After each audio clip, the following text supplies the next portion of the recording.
First, Dr. Jacqueline Eccles is an environmental justice advocate and board president of the South River Watershed Alliance, an organization working to protect South River and adjacent forest ecosystem in metropolitan Atlanta. She has worked for more than 2 decades of work to improve water quality in Atlanta's waterways and protect the city's tree canopy. Next, former Maryland Governor Paris Glendening served as president of Smart Growth America's Leadership Institute and as a senior advisor to the organization. Glendening speaks across the country and around the world about smart growth, transportation, sustainability, global climate change, and equity. He regularly addresses environmental advocacy groups, business leaders, and professional organizations. As governor of Maryland from 1995 to 2003, Glendening created the nation's first smart growth program. And lastly, Rhea Goswami is the founder and current executive director of the Environmental Justice Coalition. In her role at EJC, she leads a team of young individuals to create intersectional environmental justice-based solutions for disadvantaged communities. She also does outreach on behalf of EJC, creates and nurtures their partnerships, and oversees the educational initiatives. Rhea is currently studying at Cornell University, where she hopes to use computers, artificial intelligence, and robotics for societal good. And so with that, one by one, starting with Dr. Eccles, share anything you'd like the audience to know that I didn't cover, and also answer the question, what does the term advocate mean to you, and why is it important? I think you covered kind of what I've been about for more than the past couple of decades. I have worked on the South River in Atlanta, Georgia. It flows through a predominantly black neighborhood, actually the one that still has about 65% of the population that's black or people of color. And it's struggled forever with poor water quality in the river and just general environmental degradation. And so for me, in terms of advocacy and the work we've done, is to be out front. I mean, we are a frontline organization. I tell folks we are not a conservation organization. There are plenty of those in Atlanta. We are an advocate. We have engaged in, particularly the last 13 years, advocacy at all levels, even legal, and that's usually an avenue that a lot of folks don't take because it's expensive. But a lot of times that's the only avenue you have.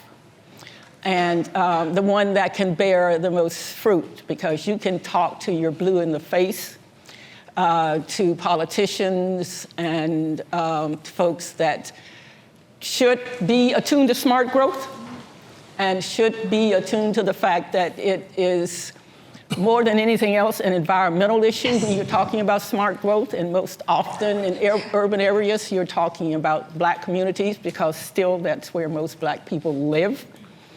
And that's a tough conversation to have because I know in Atlanta, and we can talk about that more later, particularly if the audience wants to talk about probably the issue that most folks in this room have heard about, and that's Cop City, or the Atlanta, very controversial Atlanta Police Training Facility, that people make their own reality about smart growth in black communities, and which may not make any sense on the face of it. But I've heard all kinds of arguments for placing that mega facility in a black community. And, but I always come back to the point that you wouldn't want it in your community, so why do you think other people want it in theirs? And that conversation continues, and I can talk a little later about some of the actual advocacy that's going on in that realm. Thank you. So again, for the remaining panelists, feel free to introduce yourself, anything else I might have missed, and what does advocacy mean to you, and why is it important? Thank you very much. I thought you did a great job on the introduction. It would be egotistic to try to sit here and add much to that, but I will add a couple quick personal notes. Number one, doctor, I live in the South River.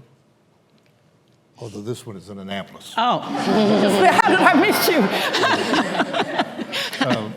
Number two is I do speak around the country, and I was just telling Dr. Brown as he was leaving that I will in fact be speaking at Rutgers on a program sponsored by the Duke Foundation 10 days from now. Total coincidence, but I guess we're a bit of an exchange process here. Also, when I say it's personal, I get a shot right in my eyeball every 7 weeks. It works well for most of it, except the day after the shot, where I can't see out this side. And so if you're over there, you're a blur right now. And so if you want to say something and all, be noisy, but you'll see me sometimes looking this way like that, and that's the reason for that. I am pleased to be here, very pleased, and to see so many long-term friends as well. I want to thank Smart Growth America and affiliated organizations like Locus and Calvin Gladney and great staff for pulling all this together. I think it's very important, and honored to be here with my fellow panelists. Presumably, we all know or have our own interpretation of what an advocate is in a very traditional sense of the word. And take a second to maybe go one step further than that. I see a broader role and action for advocates, one of which is to recognize that we do not live in a silo society, and when we try to change things, everyone looks at that one silo that they think they're most interested in or most responsible for, or not just elected officials, but administrative officials, a department head, who may be a fair, just person, but will look at most of the things we're talking about here and say, hey, I build roads, that's not my issue. And you'll see one of the slides here, I think going on behind, but during the course of the discussion, of a road to nowhere in Baltimore that was built over 35 years ago and still has not been rebuilt, and that was a prosperous black business community that was totally wiped out. For those of you from Baltimore, I'm talking about the road almost directly across from the Oriole Stadium, Ravens Park area. And so what I see the role here for individuals to do two things. One is to take a personal responsibility to lead, to discuss, to cause change, and to recognize that all of these things are very interrelated. You just don't treat something by itself and expect you're going to have major results. I look at the issues of health, the statistics, some of which our keynote speaker gave, but I teach a course at Johns Hopkins University, and I go into that, and it is amazing when you start to talk about air quality because there are no trees in the area, and the heat index being 18 degrees higher in the summer in areas without trees, and the pedestrian fatality being higher in areas without trees. And all of a sudden, for the Department of Parks, it becomes a major concern of health.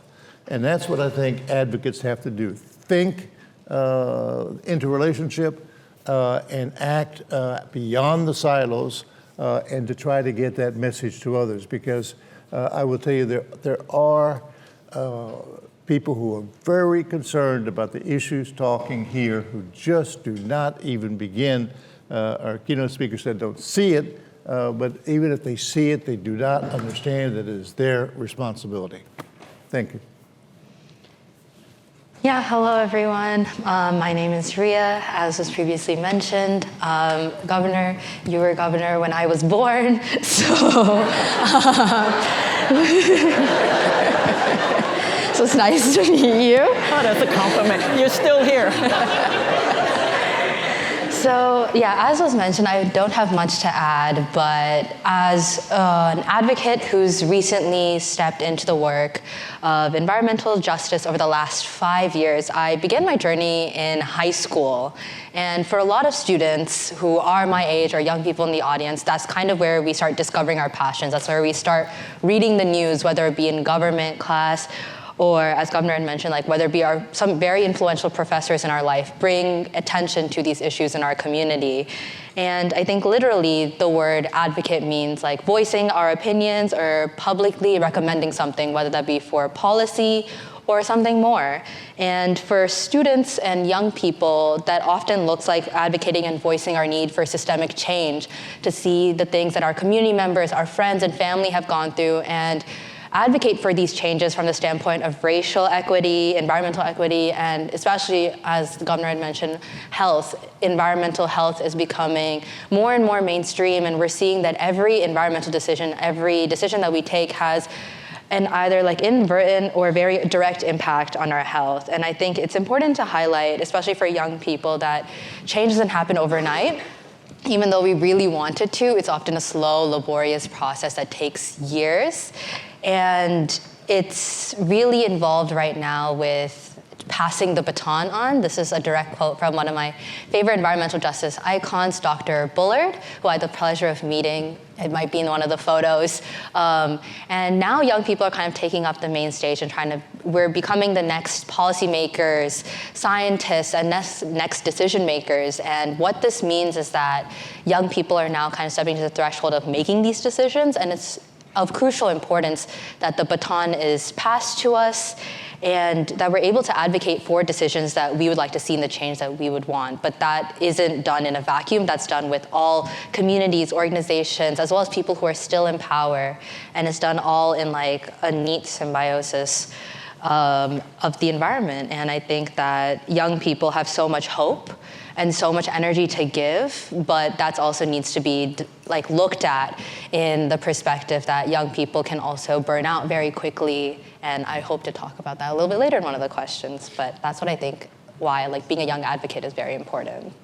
Thank you all for those responses. Thank you. I think that's really helpful to set a context. And one thing that I enjoy about being here on this panel with you all is that you all have a background in specifically environmental advocacy and sustainability. And fortunately and unfortunately, the environment is all around us, and we know that environmental pollution disproportionately harms Black, Indigenous, and people of color. As an advocate, what are some of the challenges when holding government leaders accountable? And this is for anyone on the panel who wants to answer. Well, for me, leaders, particularly political leaders, and I can speak specifically about Atlanta, are so, Atlanta is a development town. That's just the reality of it. Developers, corporate development is a very critical part of the conversation when you're looking at what goes on in Atlanta. Development money, development influence, and unfortunately, these days, when it comes to environmental justice, Atlanta's going backwards. I mean, there are several examples that I'll give that speak to the fact that equity, this whole gathering of equity summit is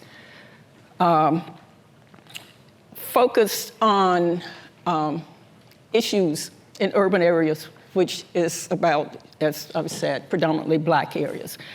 For instance, when I say that Atlanta is going backwards, and I have had conversations with Mayor Andre Dickens, around the Atlanta Police Training Facility, and the awareness of the impact of that facility on the Black community just doesn't resonate with him. And that's very difficult to understand because, as I explained to him, this would not be happening in any other community in Atlanta, particularly because nobody wants it.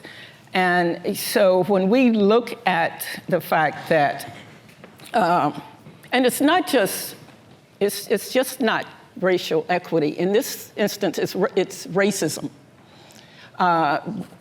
Because that facility was destined, the 171 acres that it's built on is bigger than any facility of that size in this country. It was slated to be a park for the community, so when we talk about equity, it was slated to be a park. It violates various environmental laws, and it disproportionately, just by the size, impacts different communities, the communities around it. So, we've gotten away, from the whole notion of equity into the realm of racism, and that's race-based discrimination. And I think in urban areas, that's where a lot of this is headed, because as I said, in Atlanta, it's going backwards. We're going so far away from equity, so far away from the progress that we've made. And I'll say this, and then I'll let other panelists, in terms of making my point about this, is that Atlanta, in DeKalb County, which is the county right next door to Atlanta, and actually Cop City is in DeKalb County, there is a situation where we have a federal consent decree. And for the first time in the history of the consent decree, there's not a deadline to fix the dilapidated sewer system in DeKalb County, which means that, and this was agreed upon by EPA, DOJ, and DeKalb County. So we are not just, in terms of Atlanta and the impact on equity, we aren't looking at one issue, we're looking at several issues that will have lasting impact on the community. There's never been a consent decree in the history of the Clean Water Act that does not have a deadline to fix the sewer system. And what makes it even worse in terms of describing the community, the consent decree talks about priority and non-priority areas. And you can guess what where the non-priority area is. So, what we're looking at, we talked about advocacy, and this is something I've done for a really long time, but where we are in Atlanta is even baffling to me. And in terms of the leadership, I'm not just talking about the leadership of Atlanta, but I'm talking about the leadership of agencies, bureaucracies that are responsible for the environment and their complicity in the issues that we are experiencing there. Thank you for that. I'll go ahead and add a quick comment on this. Well, those of you who know me know that, say, a quick comment from Paris Glendenning is an oxymoronic statement.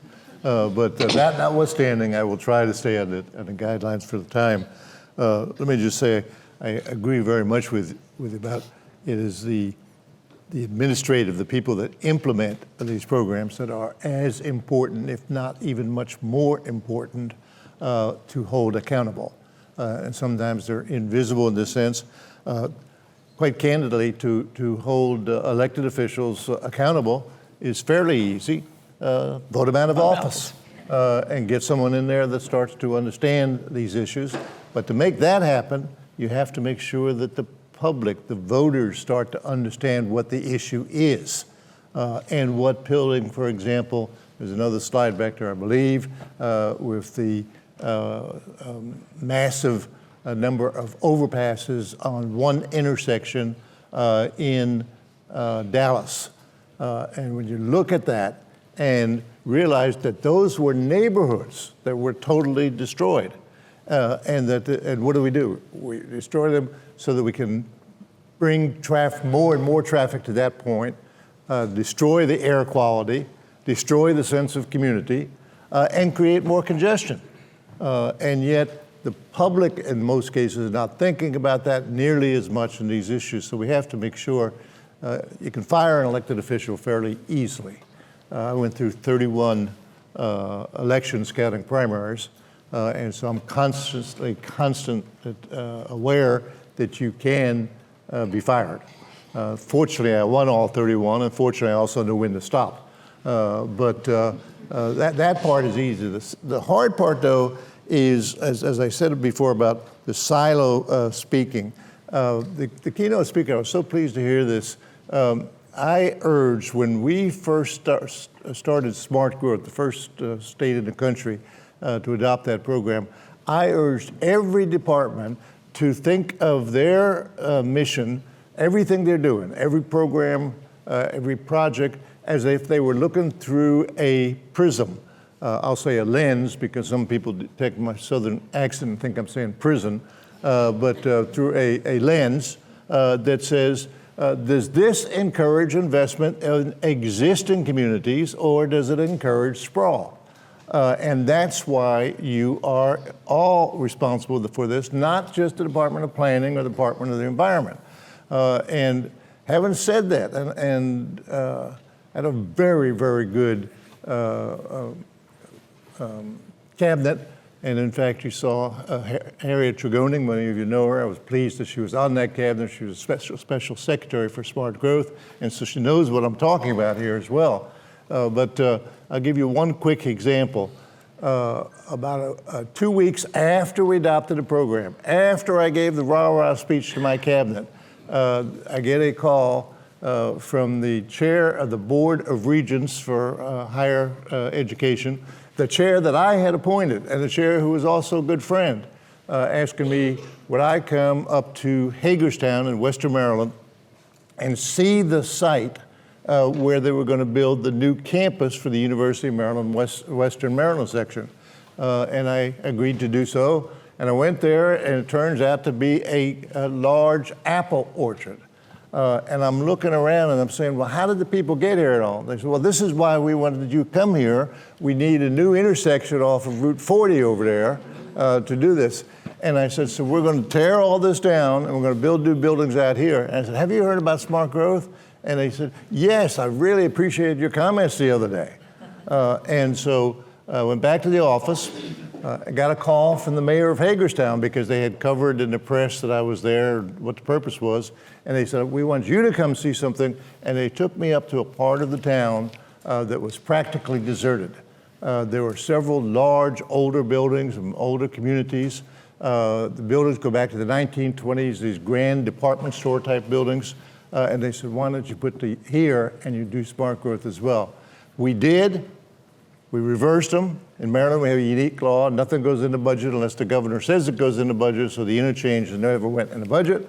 But the money for the new buildings did. I invite you to go to that part of Hagerstown and see the reinvestment that has come there, see that the mixture still of neighborhoods, and the comments were correct there. Just because you bring programs into an area doesn't mean that you have reduced equity all in that area. But there are now 6,000 people working, the students, the faculty, staff, in a part of the city that was abandoned before. And so the key becomes making sure as an advocate that those who actually implement the programs understand their part of it, and it's rare that you can look at an organization as any single part that doesn't have some part of the solution as well as the problem. I don't know how I can follow that up, but it's absolutely impressive to hear about the preservation of the apple orchard, because I know as a college student, to be surrounded by nature is one of the the best experiences, and one of the experiences that I've had the luxury of having. I take calls on trails, just sitting outside, just because I can, and I acknowledge that that's an absolute privilege, that not everyone has that. And I know the question was directly addressing the challenges to hold government leaders accountable. And coming from the youth's perspective, where some of us get our news from social media, every day we hear our rights being reversed, every day we hear something new is going away. I think there's an inherent distrust within government leaders and trust within the government to make the changes that we would like to see. We would like to get our rights back. We would like to see change towards, for example, like this country guarantees every one of us like the right to like pursuit of happiness, property, and liberty, yet none of those are guaranteed without a clean environment, without the basic human right to like go to a park, like as the keynote speaker was saying. None of these can exist without the other, and I think our generation recognizes that and doesn't trust the government to execute that, and thus we feel this inherent need, and some people call it eco-anxiety, to make these changes ourselves, which feels like upon layers upon layers upon layers of just like, how do we even start to begin making this change? Which kind of brings me to the main answer to this question of like, one of the challenges is when you're not backed by an organization that already has legislative ties, when you're just a community member who notices things, wants to make public comments. We've talked to so many community members, and as a part of EJC, even just like a lot of the work that we do at EJC is educating young students. For example, like we educate students in Baltimore about redlining, and these are middle school students in their history class. We partnered with the American Public Health Association to add environmental justice to their climate and health curriculum. That's an absolutely integral part to understanding how we've gotten here and what we can do in the future, and how not everyone's health may be the same. And these students then get this information, they see this happening around them, they're like, what can we do? But they're not a part of these huge organizations that have a lot of money. They're simply students who just want to make a change. So my question to government officials is often, how do we approach you? How do we take these comments, our lived experiences, and we want to make change, but we can't do so because of this barrier of entry almost for young people to go talk to government leaders, as well as this, again, back to the point of distrust. Like, for example, I remember, I distinctly remember, I think, like, there's those moments you remember where you are. I remember exactly the moment where I was when Roe v. Wade got overturned. It's an issue that's very near and dear to my heart, and I strongly believe that reproductive justice is environmental justice. And again, a lot of these justices and equities cannot exist without the other. And because of this, I think that was what started instilling in me personally this distrust that the government will protect me and protect my rights. So I think those are specifically the challenges that we have towards approaching government leaders, as well as wanting to make change at the same time. Thank you all. I think in hearing all of your responses, there's a theme around education to build that accountability. Governor Glendinning mentioned educating voters, educating students, and even in my role in local government, I'm often educating my fellow team members, educating other people in my agency around racial equity and also advocacy work. And so how should those in positions of power seek to build trust with advocacy groups? I don't think there is any.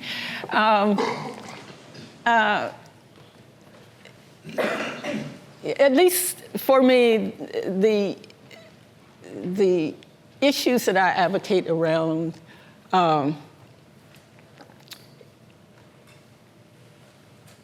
near and dear to me.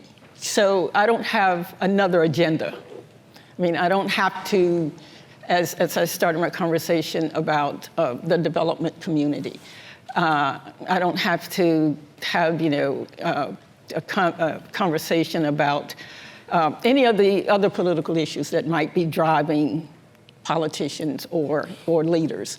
So, I'm committed. I think the problem for me is when you look at the vulnerabilities of EJ communities, when you look at the fact that they are EJ communities because of the lack of money and the lack of power, and that is the system that's in place in the area where you work. You will say Atlanta, so how do you move the pendulum forward? And for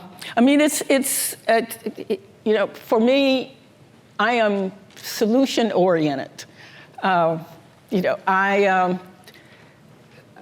are solutions to the Atlanta Police Training Facility. Build it. I am not against training police, but spread it out so that it doesn't negatively impact and destroy one community. That can be done. I mean, that's not convincing, that's a fact. That can be done. How do you convince the mayor of Atlanta, because that is who is primarily now responsible for this whole project moving along. How do you convince him? Honestly, I'm not certain about that. He is running for re-election. He's a very popular mayor. But people are very centric about issues. And I think a lot of times they take solace in the fact that I'm blessed, particularly in Atlanta, because it is in somebody else's, in another Black community, but not mine, because it could be. So, I'm committed. I think a lot of the folks that are trying to address the Atlanta Police training facility they're committed. But how do you change the power dynamic that really is driving the decision making? It's a whole different conversation. And I am tenacious at what we do. Even though I go out to that site and see the destruction, I still think that there's a way for everyone to have what they want. And I keep moving that forward. When it comes to the DeKalb County consent decree, the idea that we are now faced with a situation in DeKalb County where the law does not require compliance. We are working on that from a different strategy. And, the strategy is, if clean water is the issue and clean water is what you need, and the way we get clean water is to get people out in kayaks and canoes on the river, is what we've done. And so you find alternate avenues to achieving that goal from an advocacy standpoint that can help you get there. Not to say that you will, but it does keep you in the fight. And it does draw in allies. Once folks understand what's going on around any of the issues I can tell folks about in this room when it comes to Atlanta, once they understand it, you have allies. And as long as you get allies and they're pushing the envelope, you feel like you're making progress. But there are no magic bullets here. There's no waking up, tomorrow morning thinking that the equity issue is solved and the issues that I'm working on are solved. That's just, not going to happen. But you make small improvements and you keep the fight going. Let me concur with several of the things that you said that I think are very important. But let me also add that I believe that the trust is based on actually doing something. The trust is based on achieving some immediate, observable results and making sure that they are implemented.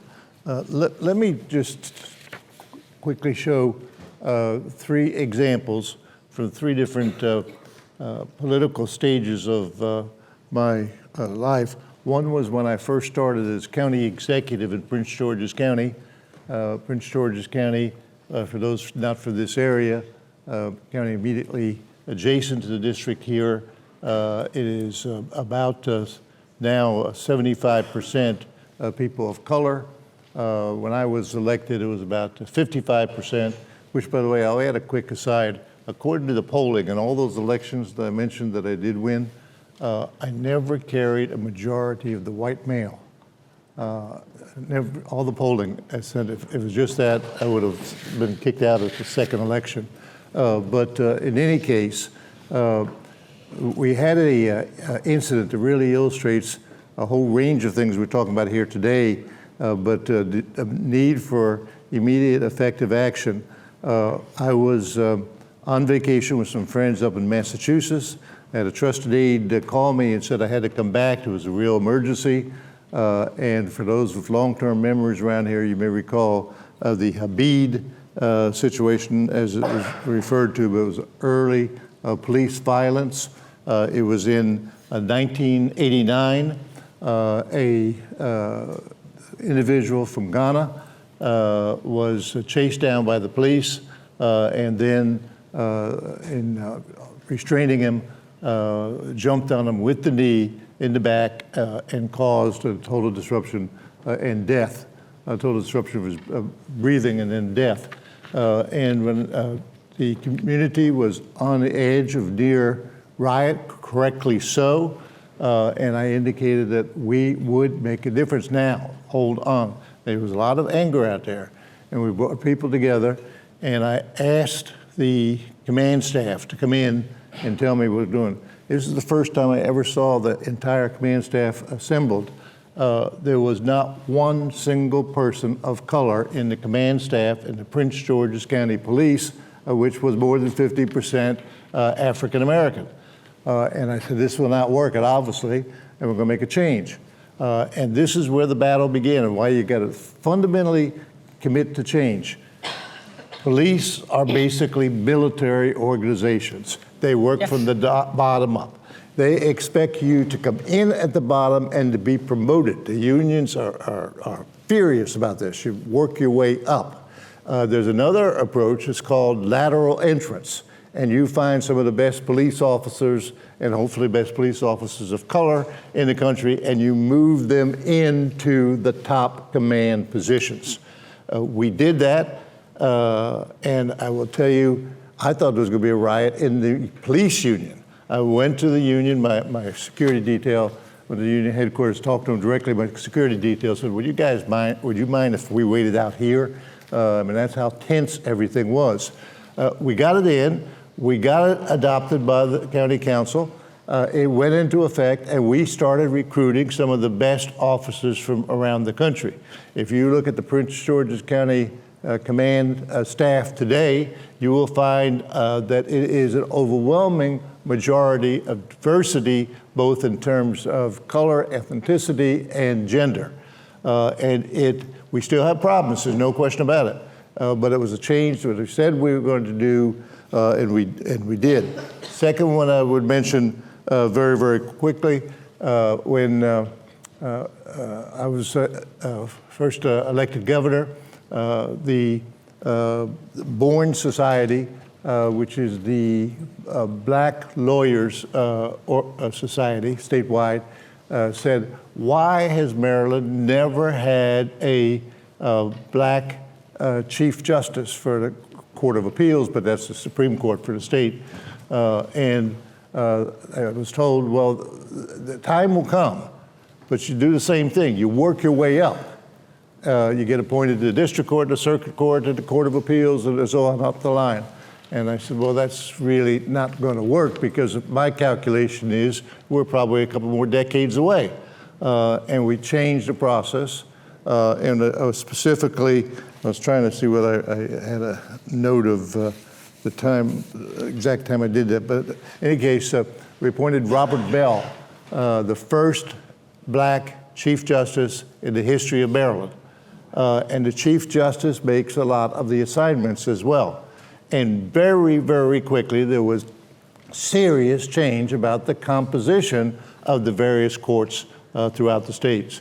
And I would tell you the last one that I would mention in terms of changing and letting people see that there's a difference, and working with the advocate community, like in the Chief Justice, we work with the Women's Bar Association as well as the J. Franklin Bourne Bar Association and things of this type. But the last one just occurred last year. The leaders of the legislature, the President of the Senate, the Speaker of the House asked me to chair, and hopefully you'll be proud of this, a commission on parks in the state of Maryland. And they say, you're always talking about the value of trees and not thinking of parks just as parks, but do we have neighborhood parks, community parks? Do we have trees throughout the community? And you look at community A that has no trees, and community B, and then run down everything that's important to us, and you're going to see a difference. And do you really believe that? That was the question I was asked. And I said, yes. And they said, okay, let's do it. they appointed a commission, with the chair of that. I'm very pleased that 2 years ago, they adopted a new budget with $400 million new expenditure, but it was tied to a law. And the law said that from now on, the parks expansion and the parks program will be based on urban reforestation equity. And that's right in the law. And it gave a justification now for spending state money to reforest communities that do not have trees in any place. I'm also pleased that the current governor asked me, Wes Moore, to continue in that capacity with the approval of the legislature to make sure that it is implemented. And I said, I would love to do so, but I'm telling you, I want the equity issue on the top, not on the bottom. And I want to see immediate results, that it's happening. Unlike Atlanta, and I understand, I have a number of friends what you're saying, we're moving too slow. But Maryland is indeed making really good progress on this, and these are just some of the examples. Thank you, Governor Glendening. As you can tell, the panel has a wide range of experiences and many examples, and I'm sure that a few of you in the audience have some questions. I think we have time for about 1 or 2 questions from the audience for any of our panel members. It's all good. It's all okay.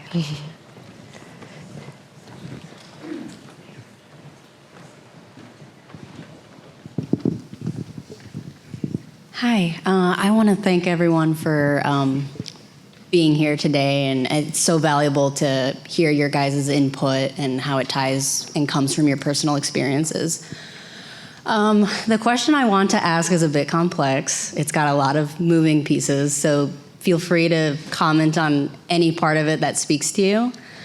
I think I want to ask a question about land use specifically, from a planning point of view, from a governance point of view, and how it has disproportionately affected working class communities, communities of color, as it relates to environmental justice or injustice, specifically unwanted land uses that are important for a society to function, such as power plants, landfills, telecom infrastructure, you name it, any kind of critical infrastructure that is absolutely necessary for society to function, but how these land uses have been disproportionately placed in areas where communities of color have faced the biggest negative externalities that come from that have affected their health, that have affected access to things, the quality of their neighborhoods. So my question is, as I'm personally a realist as well, so there's a lot of balancing things you have to deal with. Where and how do you locate these land uses that are providing a societal good or whatnot? And how do you mitigate the impacts that are created by these uses? Specifically, how do you go back to also make up for those impacts on these communities that they have absorbed for decades? How do you make that up to them? And then how do you also consider conservation and limited use of land? They have to go somewhere. How do you consider placing these things in areas that reap the most benefits, that make up past wrongs, and also think about financial constraints? Because it's very expensive to demolish something and then put it somewhere else on limited land. So I know it's a lot of things happening, but. For the sake of the panelists, I may ask you which piece you're most interested in to know. Is it the financial or the land use or the I would location? say, I guess how to rectify the past, Okay. and then how to make better use of these things that absolutely are crucial to society anyways. So. Thank you. That is the first half of my 3-hour seminar that I give at Johns Hopkins on the entry. It's for MBA students, and it's about the impact of real estate on sustainability, smart growth, and equity. That's like, I can give you 90 minutes right now if you like. But let me also just say, I'm a hopeless optimist. And I do see change in exactly that area occurring across the country, and it's because people are starting to get it. And so you see several states, including California, have now required that mixed use be an option for real estate in all of development, and everywhere else just about, it's over here are people, over here are stores, in between are gigantic highways and things of this type. And it's changing. And then you see not only that, but several states have now said if you have transit-oriented development, you automatically get higher density, which means bigger profits, except that 1/3 of those bigger profit units must be moderate-priced housing for the immediate area. Want to do something simple?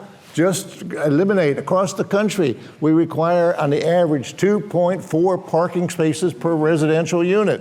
And so if you're building a 10-story apartment building, you're likely going to have to build 4 stories of parking next to it. And so these things can be done, and I'm sorry. We'll take it. If By the anyone way, has- can I add a commercial here for Rhea? Yeah. And I say this in part from, my daughter is 21 years old. She's a militant advocate on so many different issues and all. But one of the things she loves doing is going walking and hiking in the parks. And fortunately, we have several around our area. That is her thing. That's what motivates her. She is active the way you are. She's park-oriented. She's absolutely great, and I applaud your involvement. Thank you. Thank you. I know, Dr. Eccles, I just wanted to make a quick comment. No. Yeah, Go I think right ahead. as the governor had mentioned, I think like Johns Hopkins plays a really big role in Maryland and especially in the Baltimore area for identifying a lot of communities that have faced these disproportionate impacts from these like objectively societal good and like society necessary functions. But I think a really key part is validating these communities' emotions. First of all, you can't right wrongs when the people don't know the wrongs exist, specifically, and it's giving like that validation as well as like, for example, like I've spoken to community members who are like, my family has a disproportionately high rate of cancer. Why? But that also takes place where like they don't have equitable access to transit, for example, like the redlining project in Baltimore specifically, as well as like there's no actual transit to get from one point in Baltimore to another without like several stops and delays. But thankfully, Governor Westmore has restarted that project, so hopefully that will now like not be as big of an issue. But again, like schools like Johns Hopkins and public health researchers and professors play a really crucial role in validating these communities' feelings and doing these studies so that communities have objective data to take to policymakers, organizations, and not to say that their lived experiences aren't important. Like we should absolutely believe their lived experiences, but sometimes, unfortunately, people need more, and these people who are academics are one of the best people to give them that more, and yeah. Thank you. And we have time for one more question.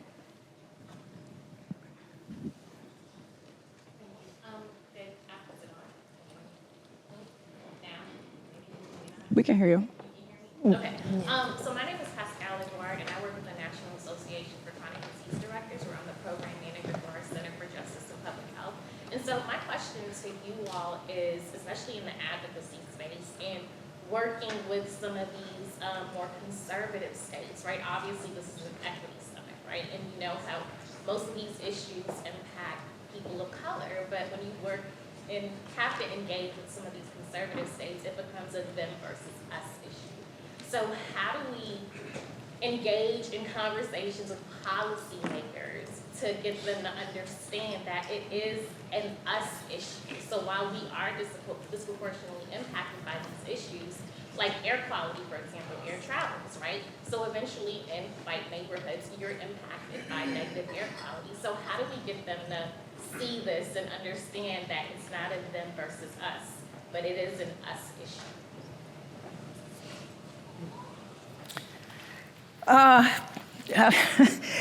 That's a tough issue. That's a tough, we would say on the forum, that's a tough nut to crack.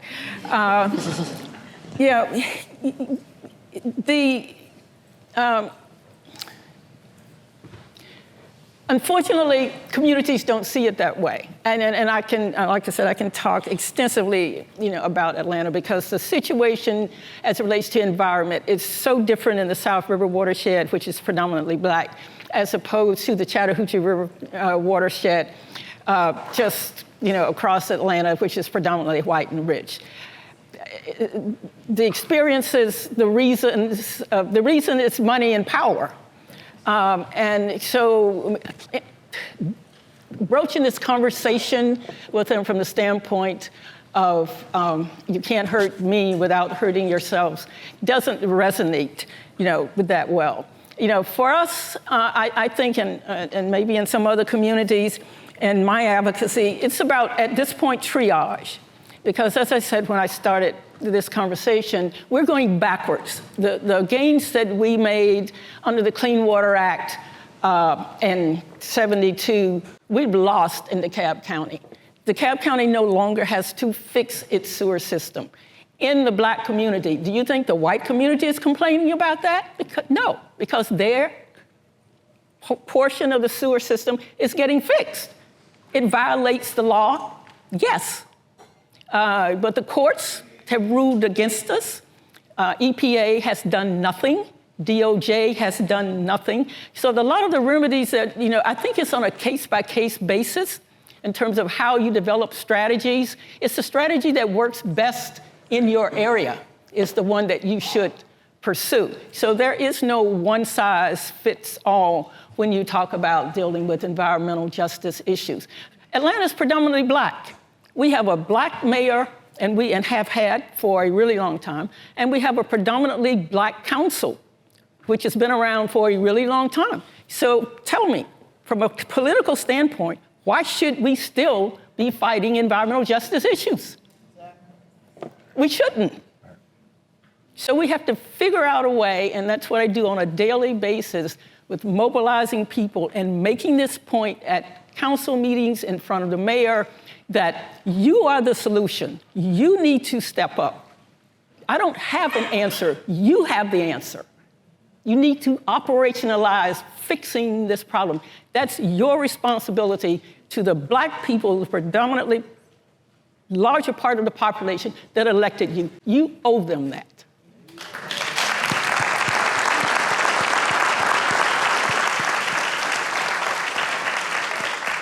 I think Dr. Eccles just summed it up this panel perfectly, and I hope you all were able to take away some lessons that you'll be able to take back to your organizations, your jurisdictions, and the communities that you live in that terms of how to bridge advocacy and also government to affect that change. So let's give our panelists another round of applause.